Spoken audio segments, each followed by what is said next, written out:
Moving to Asia, South Korea's central bank unexpectedly reduced its benchmark interest rate by 25 basis points, marking the first back-to-back cuts since 2009. The decision follows weaker than expected third-quarter GDP growth of 1.5% year-on-year, below the forecasted 2%. The Bank of Korea also downgraded its 2024 GDP growth outlook to 2.2% from 2.4%, and cuts its 2025 forecast to 1.9%, citing slowing exports and economic headwinds. Exports are projected to rise only 2.8% in November, the weakest in 14 months. Meanwhile, inflation eased to 1.3% in October, its lowest since February 2021. 현재의 3.25%에서 3%로 인하하기로 결정. China's Commerce Ministry responded to U.S. President-elect Donald Trump's threat to impose tariffs on Chinese goods, stating that arbitrary tariffs will not resolve domestic issues. In the U.S. spokesperson, he also emphasized China's consistent position and urged the U.S.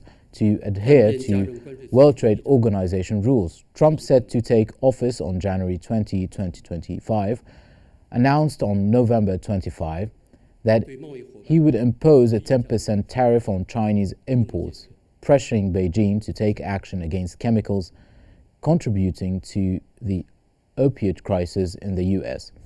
During his first term, trade tensions saw corporate leaders and investors closely monitoring Chinese state media for indications of U.S. companies that might face penalties or benefit from the trade war.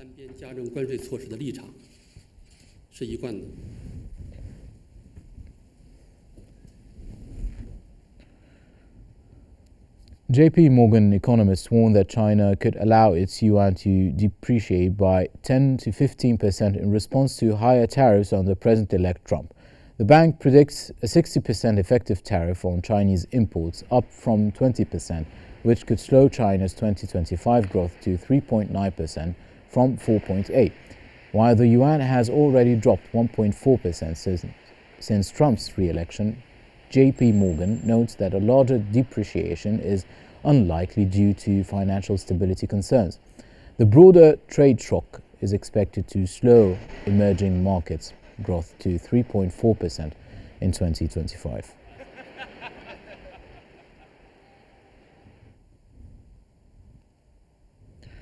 According to the National Bureau of Statistics, China's major industrial enterprises recorded a 4.3% year-on-year decline in combined profits during the January-October period. Enterprises with annual main businesses revenues of at least 20 million yuan achieved total profits exceeding 5.86 trillion yuan. Their business revenue increased by 1.9% year-on-year, reaching 110.96 trillion yuan. In October alone, profits narrowed with a 10% decline compared to the same month in 2023.